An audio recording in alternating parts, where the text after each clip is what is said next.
आत्मीय भाइयों एवं बहनों, धर्म और विज्ञान विरोधी नहीं, पूरक हैं। लेखक पंडित श्री राम शर्मा आचार्य आपको पढ़कर सुना रहे थे। धर्म और विज्ञान के समन्वय में ही कल्याण। पृष्ठ 71 से आगे पढ़कर सुनाते हैं। प्लांटिस ने कहा, धर्म की सबसे बड़ी उपलब्धि यह है कि वह मनुष्य के मरणोत्तर जीवन का विश्वास कराती है और दुष्कर्म एवं सत्कर्म के बीच का अंतर बताते हुए उसके दुष्परिणामों सत्परिणामों का निश्चय कराती है। यदि यह मान्यता मनुष्य समाज में से निकल जाए, वह अपने को नाशवान और मर्यादाओं से स्वतंत्र मान बैठे, तो फिर यहाँ हर किसी का व्यवहार पैशाचिक स्तर का हो उठेगा। धर्म का अस्तित्व और मनुष्य जाति का अस्तित्व दोनों एक दूसरे के साथ अत्यंत सघनता के साथ जुड़े हुए हैं। फ्रेजर धर्म को ईश्वरीय आदेश और आत्म तृप्ति का आधार मानते थे।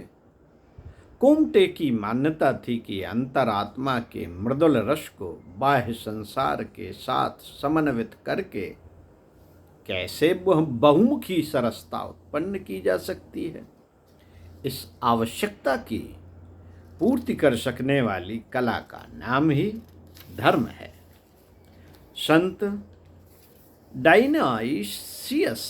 डायनाइसियस का निरूपण यह था कि अदृश्य जगत और दृश्य जगत के परस्पर विरोधी प्रतीत होने वाली धाराओं को एकात्म बना देने वाले महासमुद्र का नाम धर्म है। उसके आधार पर ही विरोध को सहयोग में एवं पृथकता को एकता में बदला जा सकता है। मैक्स मूलर ने अपने An Introduction to the Science of Religion पुस्तक में धर्म की विवेचना करते हुए लिखा है, धर्म अंतरात्मा की पुकार है। धर्म अंतरात्मा की पुकार है जो तर्क और जानकारियों को प्रभावित तो करती है पर उससे प्रभावित नहीं होती। उसका आधार अतीन्द्रिय है। दिव्य चेतना ही हमें धर्मनिष्ठा अपनाने के लिए प्रेरित करती है। विलियम जेम्स ने लिखा है, धर्म एक दूरगामी चिंतन है जिससे व्यक्ति की सामयिक परिस्थितियों की अपेक्षा समिष्ट की सर्वांगीण और सर्वकालीन आवश्यकताओं का ध्यान रखा जाता है। अल्बर्ट का कथन है, धर्म हमारे भौतिक जीवन को सुखी बनाने में सहायक हो सकता है, पर भौतिक सुखों के लिए धर्म का उपयोग करना न तो उचित होगा और न संभव। धर्म एक आध्यात्मिक भूख है जिसे तृप्त करने के लिए भौतिक कष्ट भी सहने पड़ सकते हैं।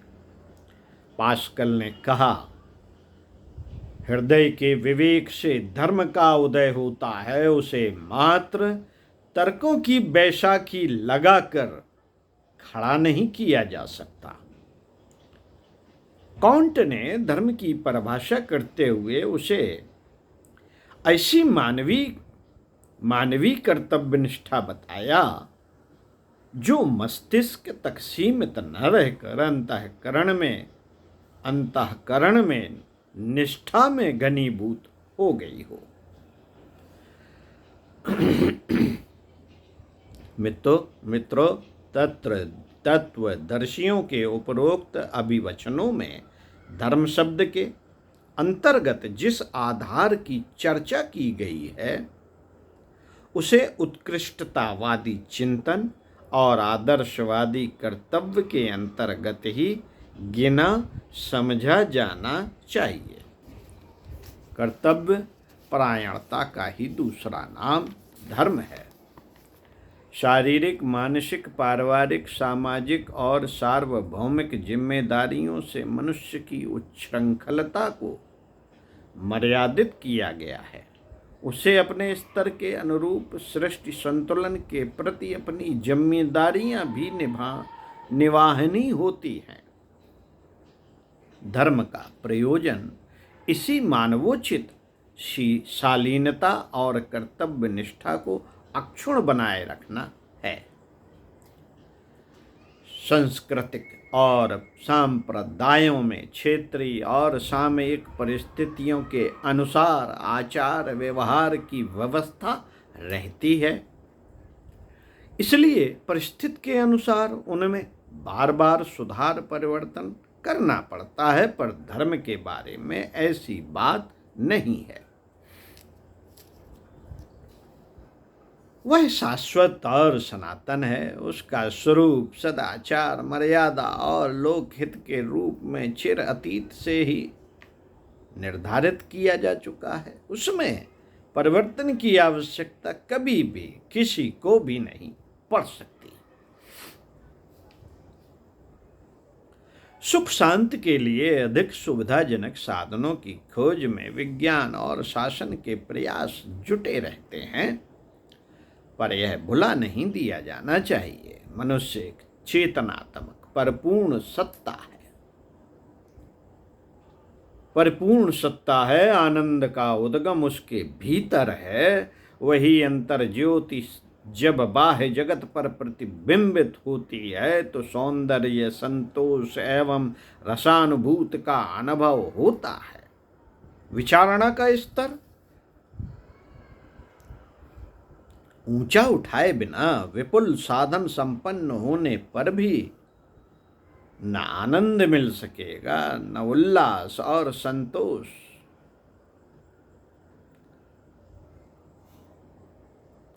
विचारणा को उत्कृष्टता के स्तर तक उठाने और सुदृढ़ बनाने में धर्म का तत्व ज्ञान ही समर्थ हो सकता है। अन्य कोई भी तत्व सहायता नहीं कर सकता।